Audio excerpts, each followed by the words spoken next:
I can confidently say that this is the most attractive I have felt in my life so far. At the start of 2025, I was feeling really down about my appearance. I'd made a set of drastic changes on a whim, and I felt completely lost when they just didn't work. Throughout this year, I not only recovered, but have emerged feeling way more attractive than I ever have before. In this video, I'm going to break down step by step everything that I believe contributed to this effect, essentially sharing all my secrets to my glow up. My name is Ellie-Jean and I help women to dress for their unique type of beauty through exploring costumes from TV shows, films, and celebrities. I'm going to start with the obvious ones because I know that's why you guys are here. So the first one is I doubled down on my colour season this year.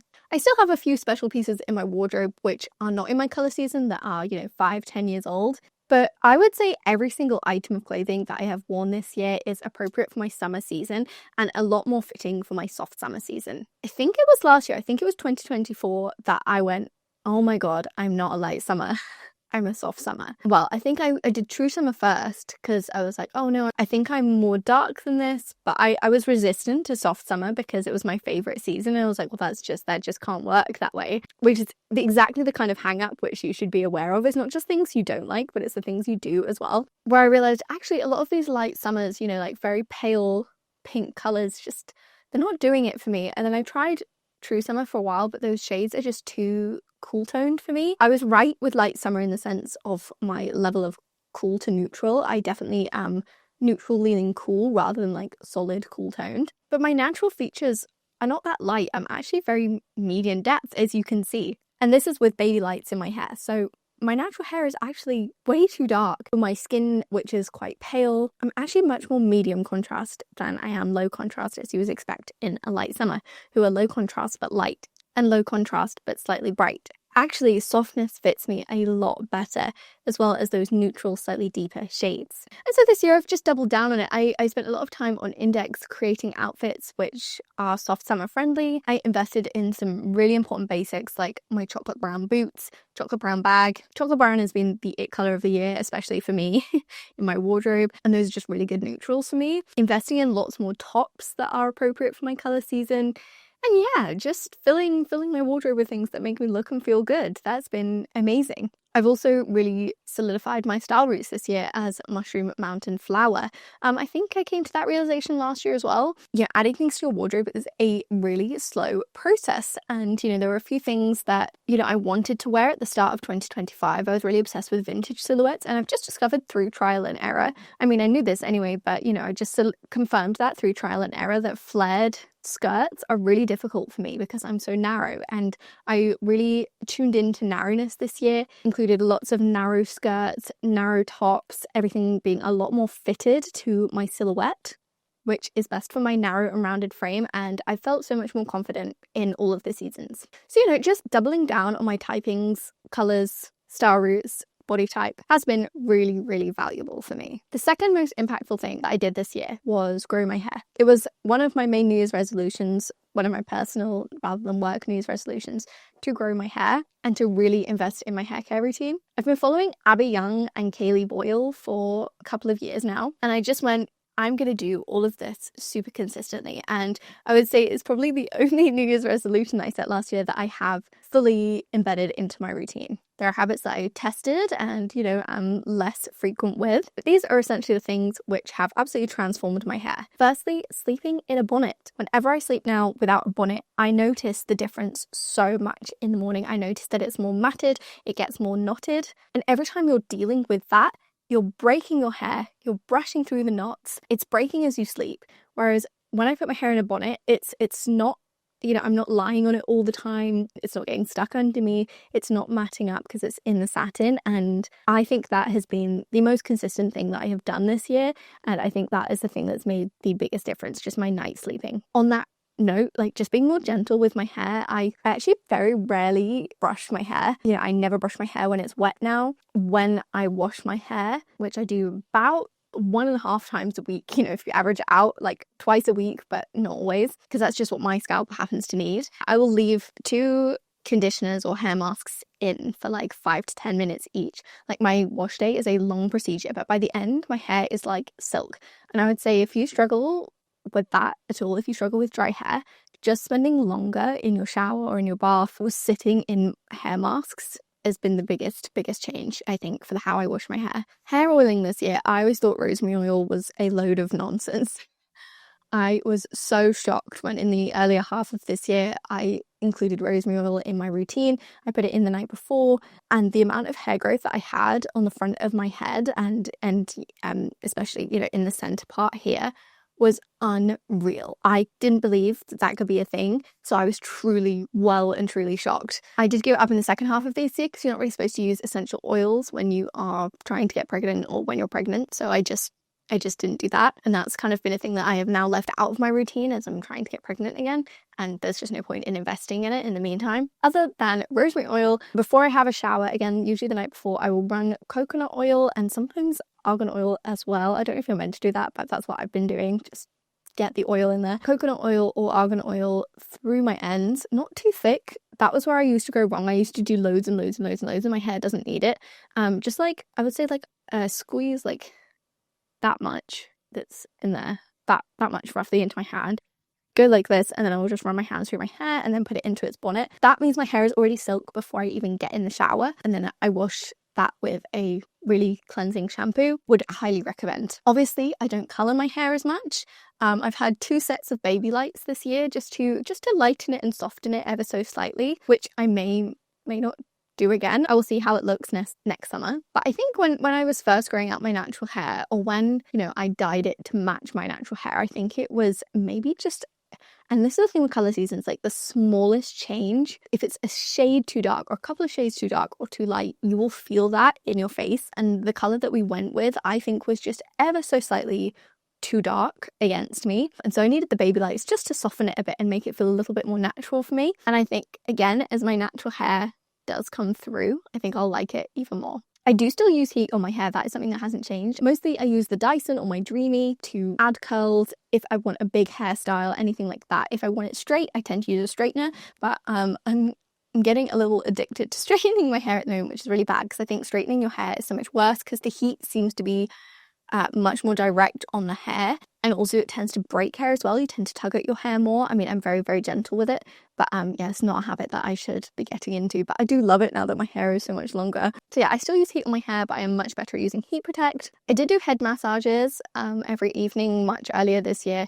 That is something that I've given up. I just don't have the patience for it. It's like meditating. I can't do it. And I've been getting my hair cut less, which has allowed it to grow a lot. I haven't needed to cut it because I've been taking such good care of it, and I haven't had that same feeling after 6 or 8 weeks, which is how often I used to get my hair cut, of, oh my god, the end's getting really ratty. I just don't feel that. Like, I'm going and I'm like, yeah, my hair's fine. So I've gone much more to 10, and I'm hoping to push to 12 weeks in the new year. I just think more hair works for me. I think because of the length in my face, the ethereal essence, having longer hair does complement that. And also my face is somewhat heart-shaped, where the top of my head is actually at the widest point of my face. So it comes inwards to a point. So I think that whenever, like, I've tried a fringe, which I had last year, thank God I grew that out. I hated every second of it. When I had a fringe, it just actually exaggerated how wide the top part of my head was rather than narrowing it down. I think if you have more of like a diamond shaped face or a true oval face, then a fringe can look really, really nice. Or even if you have a round shaped face, but I think because my face is so definitely almost triangular shaped, having my hair longer reshapes it into an oval, which is much more flattering for me. I have invested a lot in my winter outfits this year. Winter outfits last year was where I was really experimenting, but I hated pretty much everything I did. And I think I did a lot of explorations into vintage fashion last winter. And whilst I think those were great, I don't think I took my medium length or my narrowness far enough in that exploration. Whereas this year I've invested in some pieces which are much better for medium length, like knee boots and mini skirts is quite good. If you're short, you can take a mini skirt and ankle boots way better than I could, whereas that knee boot kind of balances it out a lot more. That's been a real outfit template for me this winter, investing in more cardigans and jumpers that are more fitted to the body or lighter knit, more delicate. Like this jumper you might think is better for someone with width because it's technically a baggy cardigan, but the knit is really thin and light, and it has kind of like, it's knitted, so it's got holes in it. It's warm enough for lazing around the house, and it's more of a medium length, and I I absolutely love it. I think this is a real template that I am going to take into winter next year as I add a couple more into my wardrobe. And it has that real ethereal feel because it's so floaty. But also investing in patterned tights has been a real big one for me. And by patterned, I mean like knitted tights, whatever,